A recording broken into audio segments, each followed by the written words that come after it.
My dear friends, खासकर जितने भी बच्चे हैं जो हायर एजुकेशन करना चाहते हैं, उच्च शिक्षा में एडमिशन लेना चाहते हैं, किसी कॉलेज या कोई सा भी कोर्स में एडमिशन लेना चाहते हैं, बिहार में या बिहार से बाहर लेना चाहते हैं, तो ये उनके लिए महत्वपूर्ण समय है। इनवैल्यूएबल, बहुत बेशकीमती समय है कि आप अपने करियर से संबंधित जो करियर है वो करियर से संबंधित किसी कोर्स में एडमिशन लेंगे और वो कोर्स, वही कोर्स पे आपका पूरा लाइफ जीवन निर्भर करता है। एक चीजें काउंसलिंग के समय काफी प्रॉब्लम क्रिएट कर रही है कि बच्चे कह रहे हैं कि सर अदर स्टेट में लैंग्वेज प्रॉब्लम होता है। तो मैं आपसे बता देना चाहता हूं कि कोई लैंग्वेज प्रॉब्लम नहीं होता है। लैंग्वेज यानी भाषा। हमारे भारत में, हमारे इंडिया में विभिन्न तरह की भाषाएं हैं और हमारा जो इम्पोर्टेंट भाषा है वो हिंदी और इंटरनेशनल जो लैंग्वेज है वो इंग्लिश है। तो हिंदी और इंग्लिश जो लैंग्वेज है, अगर किसी भी इंटरमीडिएट बच्चे को अगर हिंदी इंग्लिश भाषा नहीं आती है तो फिर वो हायर एजुकेशन के लिए कैसे एलिजिबल होगा।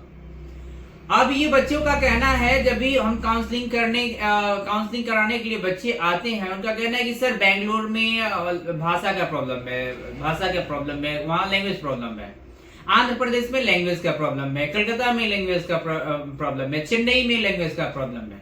यानी साउथ इंडिया से पता नहीं इस तरह की धारणा बनी हुई है, इस तरह का जो है मोनोपोली बन चुका है कि वहाँ लैंग्वेज प्रॉब्लम है। तो मैं ये साफ साफ आपको बता देना चाहता हूँ मेरे प्यारे दोस्तों, भाइयों एवं बहनों, और कि आप जो है बेझिझक, पहले के समय में आपको पता होना चाहिए कि इंजीनियरिंग का जन्म जो है साउथ से ही हुआ। और अगर किसी बच्चे को इंग्लिश आती है, हिंदी भी आती है, इंग्लिश बेस भी आता है, ग्रामर और sentences, type of sentences, parts of speech और टाइम एंड टेंस अगर पता है किसी भी बच्चे को, तो वह बच्चा साउथ से अपनी एजुकेशन, हायर एजुकेशन प्राप्त कर सकता है। कहीं कोई प्रॉब्लम नहीं होती है।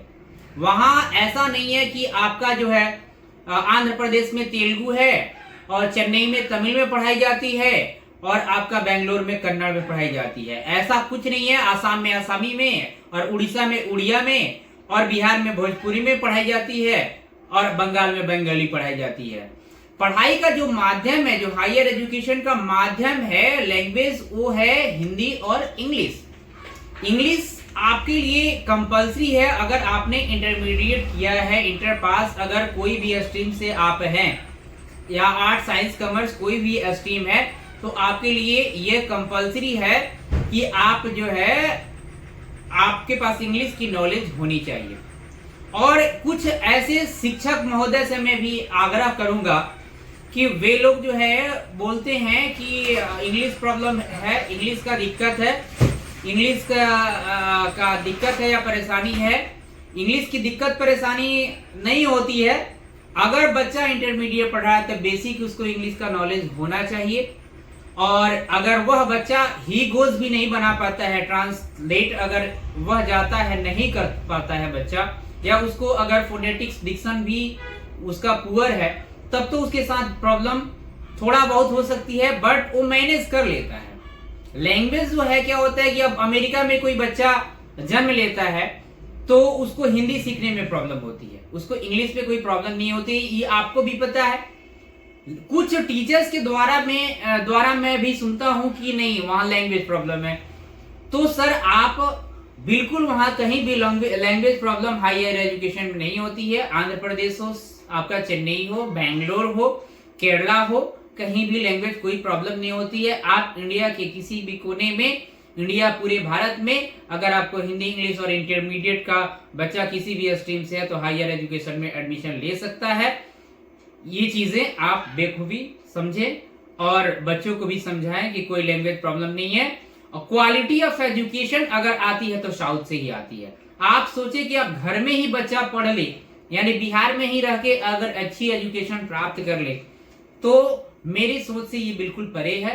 क्योंकि बच्चा जो है वो यहाँ पे रह के और उसी माहौल में शुरू से है, अगर उसको थोड़ी सी सोसाइटी चेंज नहीं होगी, उसका इन्वायरमेंट चेंज नहीं होगा, तो उसके पास क्वालिटी ऑफ एजुकेशन जिसको हम बोलते हैं कि बच्चे के अंदर presentation, speaking skill, language skill या आपका पर्सनालिटी डेवलपमेंट, ड्रेसिंग सेंस, आपका ये कम्युनिकेशन स्किल, ये सारी चीजें बच्चों के अंदर क्वालिटी नहीं आ सकती है। और अगर बच्चे का लैंग्वेज भी सही करना है तो ये तो प्लस पॉइंट है कि साउथ में अगर कोई बच्चा जाता है, अगर चेन्नई, बेंगलोर, आंध्र प्रदेश में कोई बच्चा पढ़ने जाता है तो उसको एक प्लस पॉइंट इंग्लिश लैंग्वेज, अच्छी इंग्लिश वो बच्चा बोलने लगता है। अगर यहाँ लिटिल नॉलेज भी बच्चे को इंग्लिश में प्राप्त है तो वहाँ इंग्लिश उसका जाके बेहतर हो जाता है, उसका स्पोकन क्लियर हो जाता है। यहाँ कितना भी बच्चा जो है इंग्लिश पढ़ ले, कुछ भी पढ़ ले, अगर उसको इन्वायरमेंट नहीं मिला, अगर उससे कोई आगे बात करने वाला नहीं मिलेगा, उसकी सोसाइटी नहीं मिलेगी, तो किससे बात करेगा, क्या सीखेगा। तो ये चीज ध्यान रखें। कुछ लोग जो है क्या है कि डिक्शन अगर सही नहीं होता है तो लैंग्वेज आपका कभी भी सही नहीं हो सकता है। इसलिए डिक्शनरी सबसे, यानी जो शब्द है, जो वर्ड मीनिंग है, वर्ड मीनिंग सबसे अच्छी कंपलसरी है। उसके बाद बच्चों के पास फोनेटिक्स, सिनोनिम्स, राइमिंग वर्ड्स अच्छे तरीके से जिस बच्चे को आता है, उस बच्चे का कभी भी इंग्लिश लैंग्वेज या इंग्लिश में उसको कहीं भी कोई प्रॉब्लम उसके साथ क्रिएट नहीं होता है। Thank you so much.